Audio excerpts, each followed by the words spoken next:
Billy the Kid, Jesse James, Arkansas Tom, and Josua Carter were four of the most infamous outlaws of the American Wild West in the 19th century.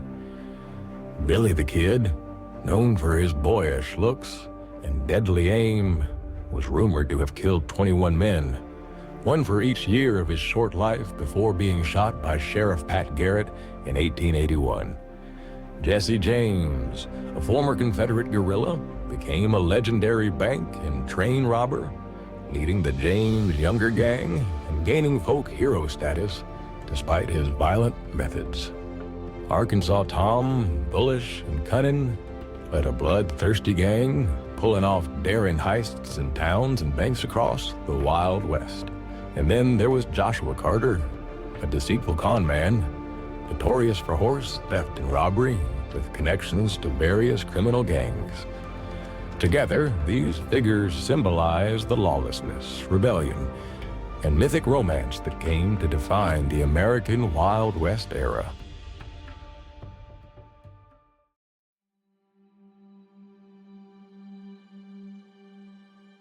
They called him a killer, a thief, a ghost with a six-shooter. But he was just a boy looking for a place in a world that didn't have one for him. First time he stole something, a bundle of laundry, he got locked up, escaped up a chimney. From then on, he figured out the world only respected one thing: how fast he could draw and how far he was willing to go. He killed, wasn't proud of it, but he did. And once it started, it didn't stop. He killed to survive, and he survived because he killed. He was never just a killer. The first time he killed a man, it was self-defense. He was a boy without a road, running too fast to ever look back. If he'd had a different start, maybe he would have been just a rancher, a husband, a name no one remembered. But that's not the way it was.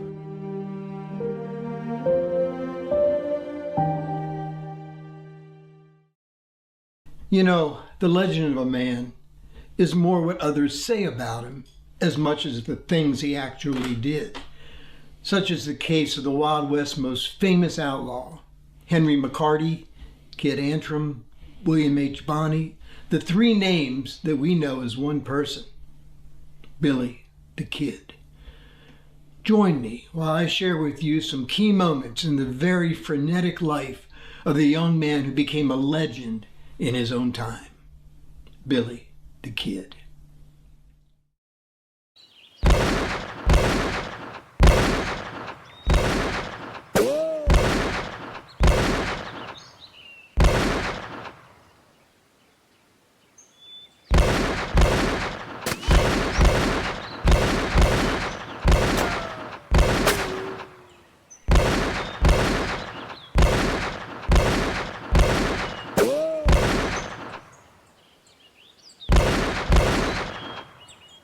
I wouldn't want to pen on you in a gunfight.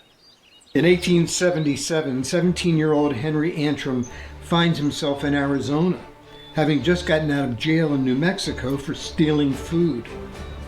Since his mother's death, trouble, nothing very serious, mind you, seems to have a way of finding him wherever he goes. And it finds him here.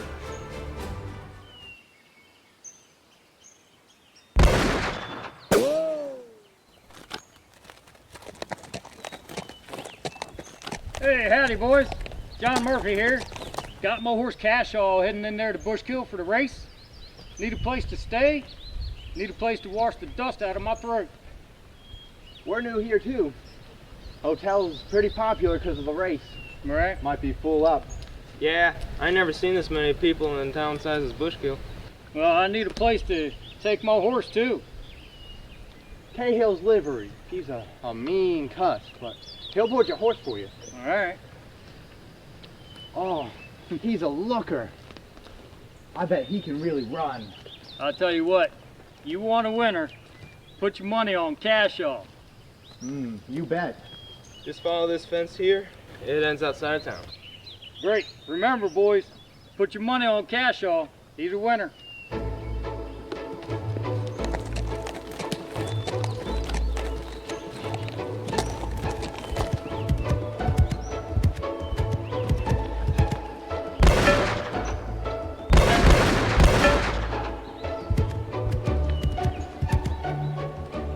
Cielo, Angelita. Mi niño travieso, ¿Qué tal, mi amor? te estás burlando de mí. No será el amor de mi vida. The kid has a fondness for Hispanic ladies, and his current love interest, Angelita Perez, is far from meek and shy. Something tells me you're here for the horse race.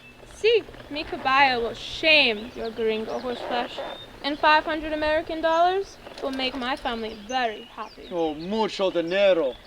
Now, I saw this man named Murphy stroll by with his horse, and he might just give your caballo a run for his money. We'll see about that. Yeah, we'll see about that. Forever the prankster, Kid Antrim is already hatching a plan to see that Angelita wins the annual Bushkill horse race. I'll bet that Mexican woman could outshoot you. All right. When I say win, take that can and toss it. High. All right? Now!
What kind of get you, feller? Well, I got a horse for the big race. Well, that's $25 and you get a drink on the house, too. All right. Yeah, 25 here. The name's Chase. That horse's name is No, Chase. my name is Chase. Hold on there. Chase. The horse's name is Sawdog. Sawdog? Sawdog. What kind of name is that? A winner name. Give me a spelling on that. I need some letters. S-A-W-D-O-G. D. Sawdog. All right, let me get you a drink here, fella. I'll have a whiskey. Okay, get you a whiskey. Plenty more where this come from. Well, that's what I like to hear. There you go. Thank you, sir, to your help. Yes, sir. You want one of them? Okay, that's. Have that, please. If I was you, I'd bet on that Sawdog. That's my horse. There you go.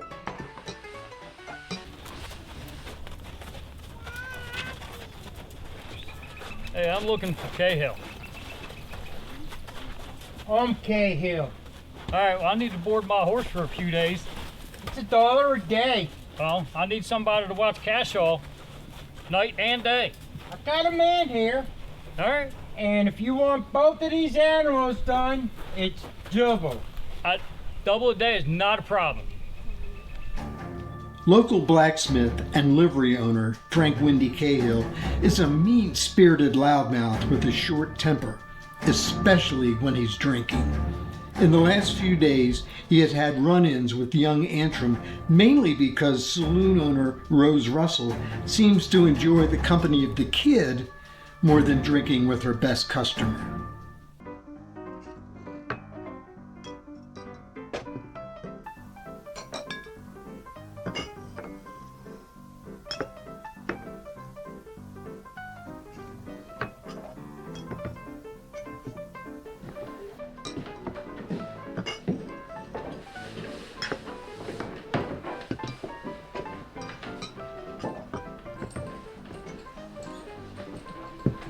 What can I do for you, senorita?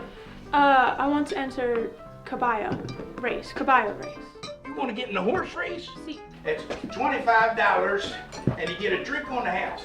U.S. money, too. Let me get you a drink here first. We'll get down to real business. Here you go. Now, what's your name? Angelita. Say that again. Angelita.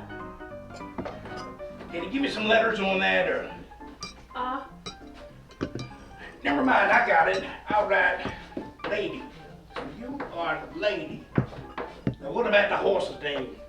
Mi caballo es blanco y black. Paint. How's paint? Paint. Let me write that down. Hey, you're all set. We'll let you know when everything's all ready to go. Gracias. Same to you.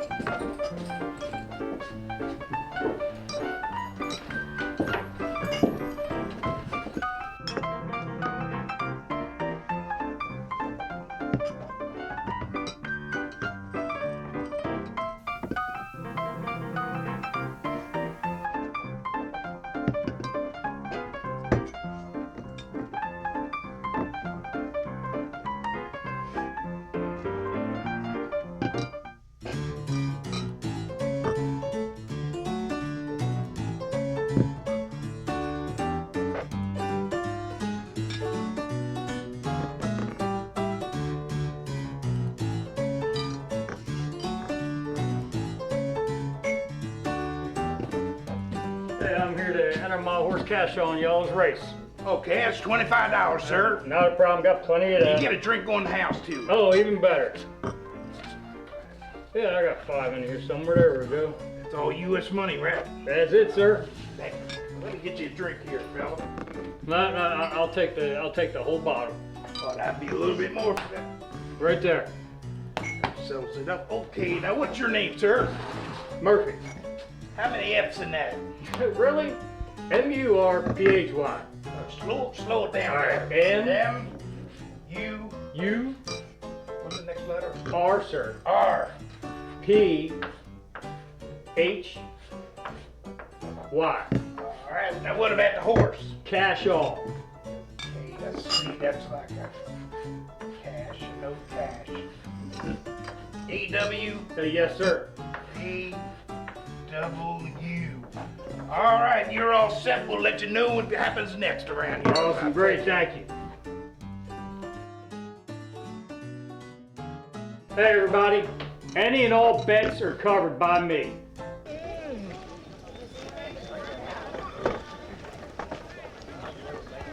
Sheriff John Slaughter has been the law in Bushkill for well over a decade.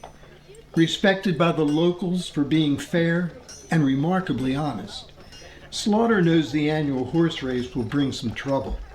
He just doesn't know how much. Nor does he know that the young man he's about to meet, although a likable fellow, will be at the center of it.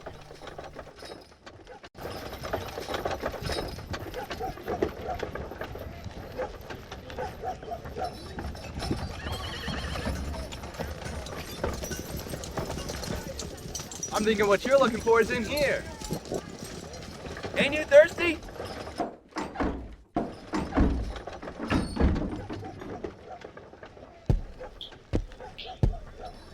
Morning, son. What can I do for you? I want you to lock me up. Now, son, a lot of people have come through those doors in the 10 years I've been here. Some I brung in, others just visited. But ain't a one of them wanted to be locked up. See, my name's Henry Atram, and there's a man named Murphy that just strolled into your town a minute. He's here to cause a whole heap of trouble.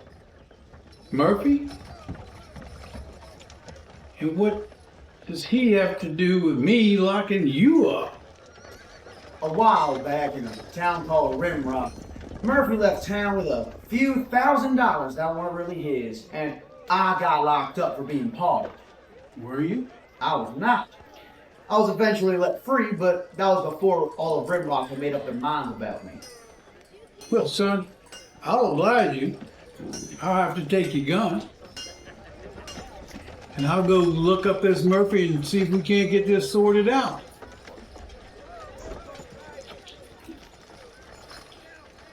But I ain't feeding you.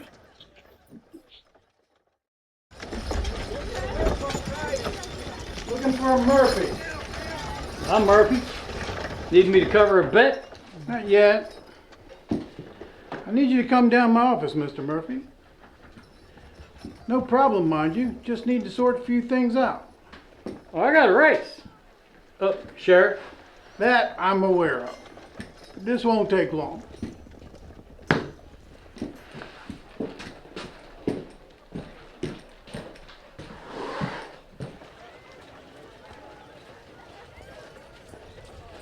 Well, Sheriff, it looks like you got your hands full. Oh, he's no real problem here. Do you need any help? I think we got it covered. Thank you.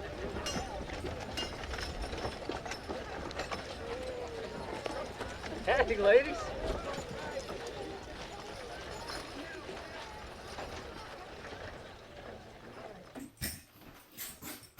I want you to know you're not under arrest. Okay. But there's been some talk about a robbery in Rimrock. You know anything about that? Rimrock. Yeah. I passed through Rimrock a while back. Stopped in there for a drink. I had to get here for the race. As far as the robbery, I don't know nothing about no robbery. Well, Mr. Murphy, I'm gonna have to hold you for a bit, just till I get this sorted out.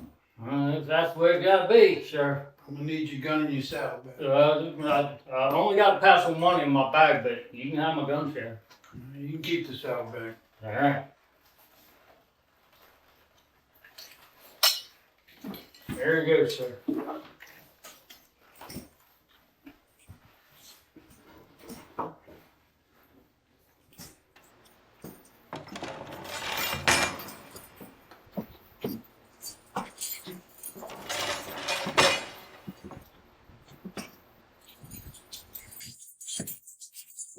Sheriff, hey Sheriff, now that we've had this all figured out, how about you think about turning him loose? No. Sheriff, but you know No one's going anywhere till I get this sorted out. Sheriff, I just really want to go. Shut up, kid.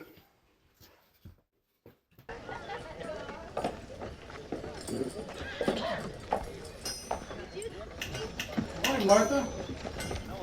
Morning, Sheriff. What's on your mind? Need to send a telegram to Marshal Newley over in Rimrock. Wasn't he a deputy marshal in some cow town? He was. I've known him for quite a long time. What do you want it to say? Inquiring about a robber. A man named Murphy. And also asked him if he knows anything about a Henry Atram. Just a kid. And let me know when he gets back to you. I'll be over at Romano's for the next hour or so. Will do, Sheriff. Thank you, Martha. Not sure how long this will take. That's okay.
You're still playing with this here wagon. I want the wheels greased. And clean it up. I am no man's washwoman. We can make that happen. Well, you do what you gotta do. I want this here clean. And if anybody asks where I'm at, I'm going in town and I'll be back in my own damn time. And I'll make sure I tell them. Well, good morning, ladies. How are we doing this morning? Thank you very much. Sheriff! It's good to see you this morning. Sheriff! Well, Morgan. Here's the pug anyway, boy. Well, thank you. Here, give this to your mom. Tell her thanks. Thanks. Damn kid.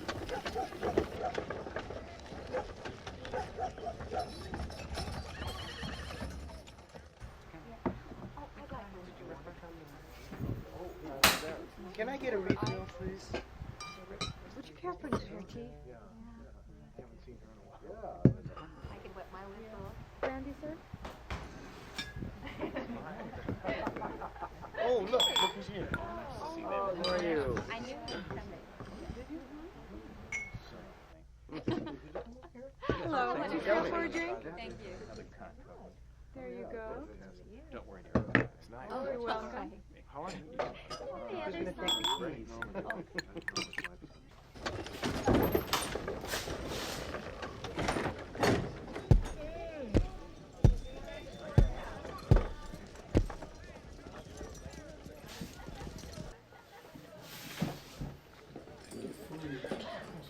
Thank you for your hospitality.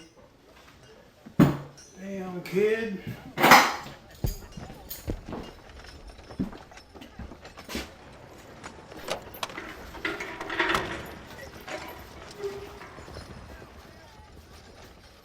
Everything in order, Mr. Murphy? Seems to be. I owe you an apology. Don't quite have it all sorted out yet, but you're free to go.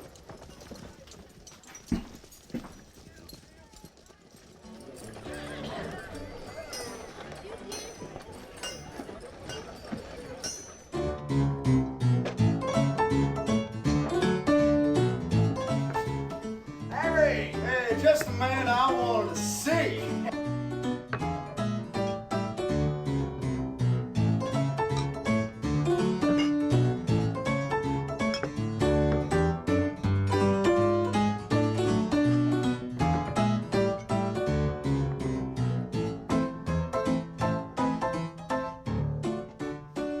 Kid, what are you gonna do with that big gun on you?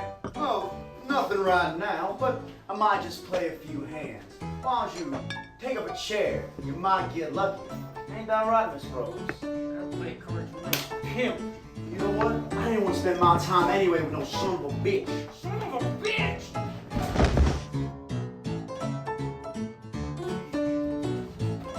Come on, Henry. Shot. Get up, get up.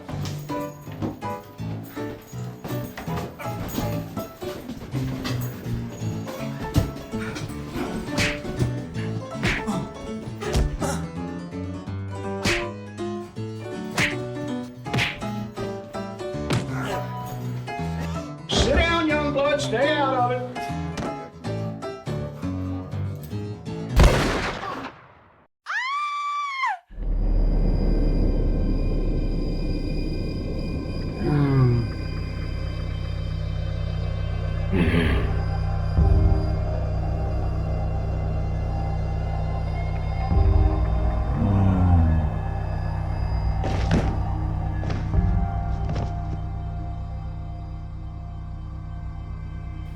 Kid Antrim's life has forever changed.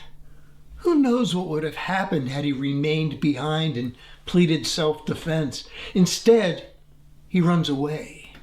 And what's worse, he steals Murphy's horse, Cashaw, and hightails it out of Bushkill on the fastest horse he has ever ridden. Hey, this ain't your horse. Well, I don't get paid that much.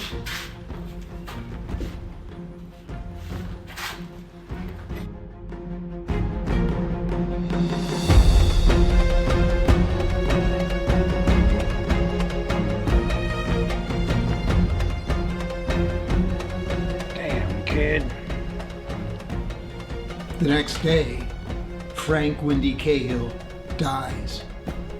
So, young and alone, now a killer and a horse thief, Kid Antrim adopts the alias William Henry Bonney, and in his 4 remaining years becomes the Wild West's most famous outlaw, Billy the Kid.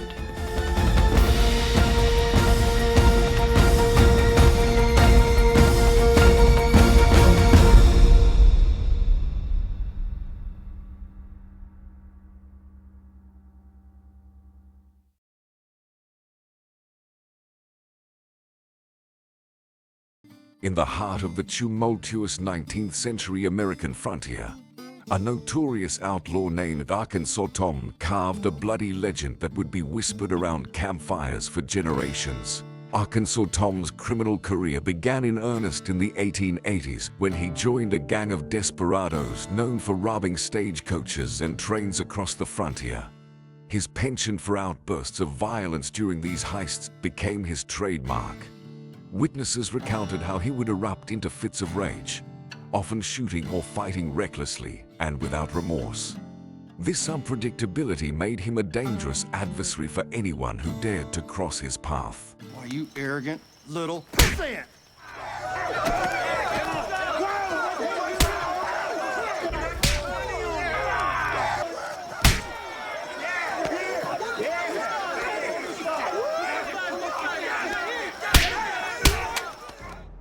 One of the most infamous incidents attributed to Arkansas Tom was the daring robbery of the bank of Fort Bowers, Oklahoma in 1889.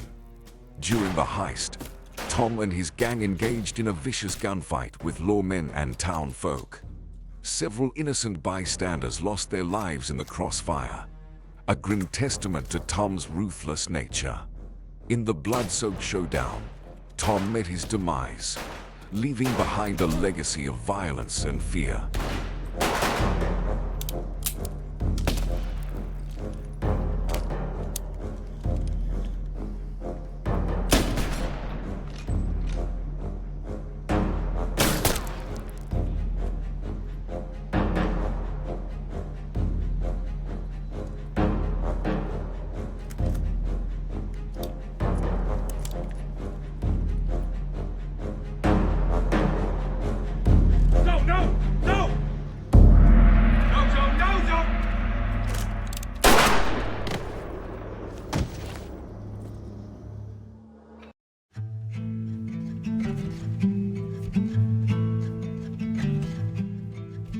Jesse James was not yet the infamous outlaw of dime novel fame, but he was well on his way.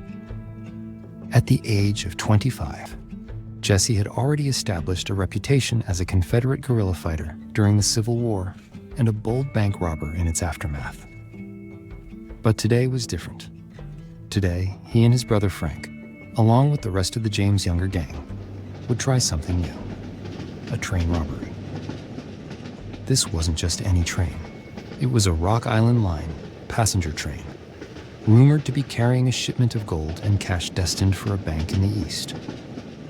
For weeks, the gang had scouted the tracks, learning the train's schedule and plotting their ambush. They'd chosen the perfect spot, a sharp curve in the tracks where the locomotive would be forced to slow down.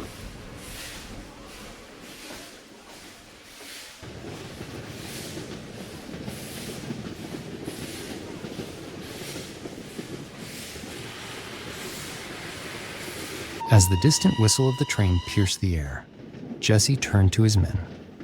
"This is it," he said, his voice low but commanding. "Remember the plan. No shooting unless it's absolutely necessary. We're here for the gold, not blood. We aren't here to hurt nobody. Just want the railroad's money." The gang nodded, their faces a mix of determination and nervous energy. Jesse's words carried weight. His charisma and fearless leadership had earned their loyalty. The train's rumble grew louder, the vibrations shaking the earth beneath their feet. At the last moment, one of the gang members, a wiry man named Cole Younger, hurried onto the tracks with his rifle and signaled for the train to stop. The engineer, seeing what he thought was a warning of trouble ahead, applied the brakes, and the train screeched to a halt.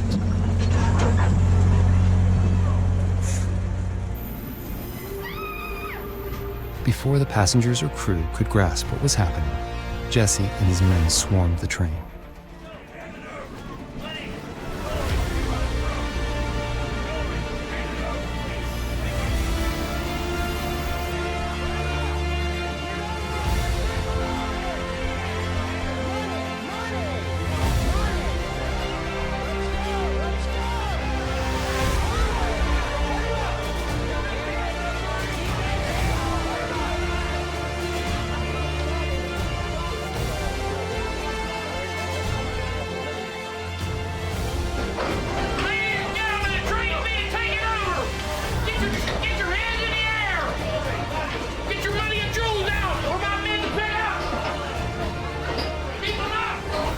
Masks pulled over their faces. They moved quickly and efficiently, their pistols and rifles drawn.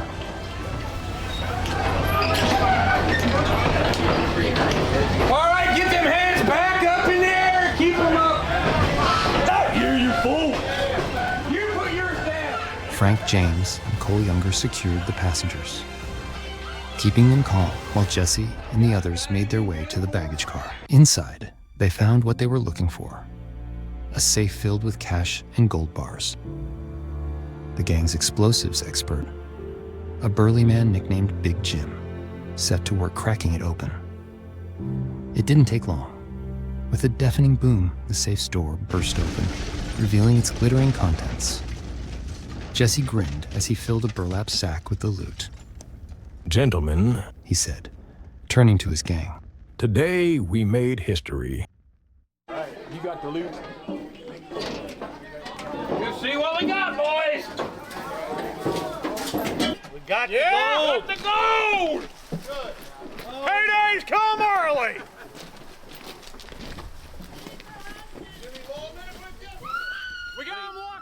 The robbery was over in minutes.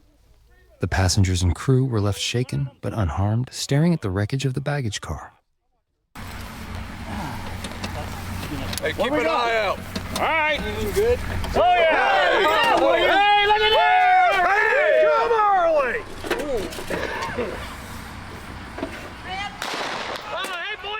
As the James Younger gang exited the train with the stolen money, the lawmen and guards scrambled to get their weapons and confront the robbers. Go for it. I'm telling you, don't go for it. Drop the money, yo. You days to drop it. I see a polecat. You don't want to do it. A gunfight ensues, and many folks on both sides of the law paid the price.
James brothers, and the Younger gang had hidden their horses in the nearby wooded area.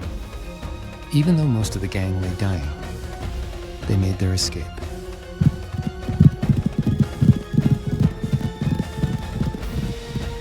Jesse James and his thugs had just notched the first train robbery in the history of the Wild West.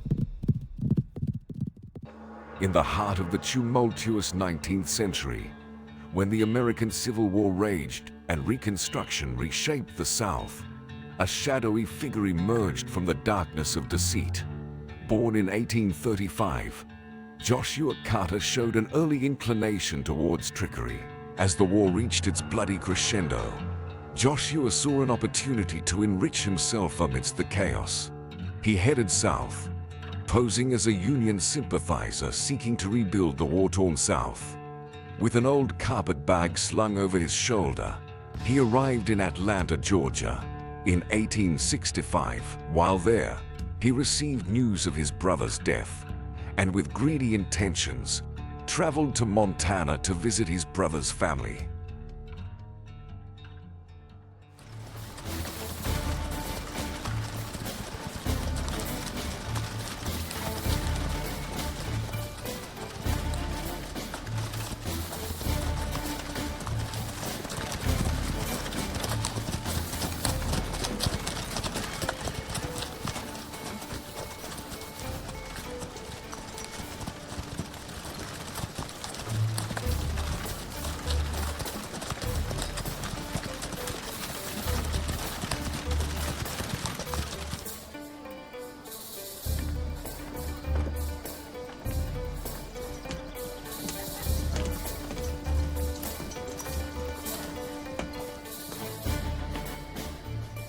Josua Carter's life was a testament to the power of deception and manipulation. He exploited the vulnerability of a post-war society, leaving behind a trail of heartbreak and financial ruin. Though he may have eluded the law, his crooked past and greedy plans led to his ultimate downfall. Margaret, you have a beautiful daughter. And Ned has become a man. She is. And Ned, well, he's still searching for something to hold on to. Charles' death set him adrift. Who is that smiling Pinkerton who refused my hand at dinner? Nubs? Don't mind him. He was here when I met Charles. He is silent by choice, Charles would say. He served under Charles in Missouri and Kansas during the war, and they were involved in some pretty horrible things. He attached himself to the one person he trusted, and I trust him with my life. Well, he loved you very much, you know. What? Charles. There's nothing for you he would not do. Charles was a good man. I tried to... This was his favorite room. I can see that.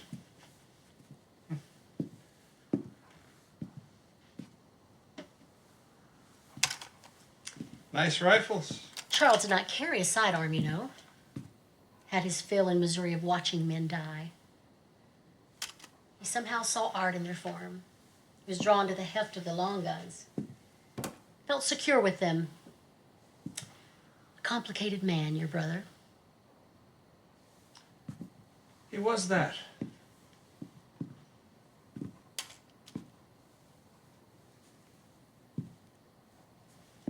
He was that. Margaret, you remember 7 or 8 years ago when Charles came to Galveston to visit me? I do. We had endured 2 savage years and lost 70% of our herd. He should not have gone. Yet he insisted on seeing his brother. He never could get used to your disappearances. Well, he came because of you. Yes, he could not bear to see defeat in your eyes. And I was doing well at the time, quite well indeed. And we struck a deal.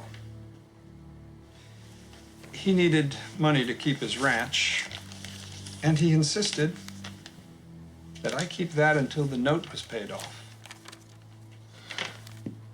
This is not possible.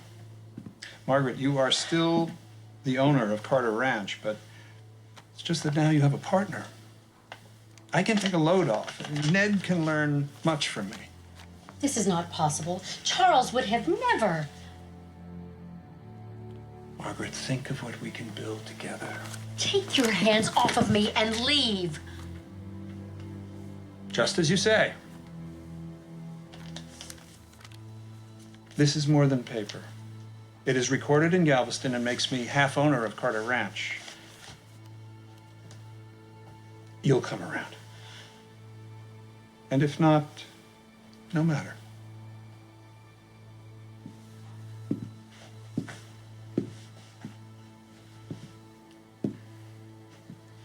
I will take what is mine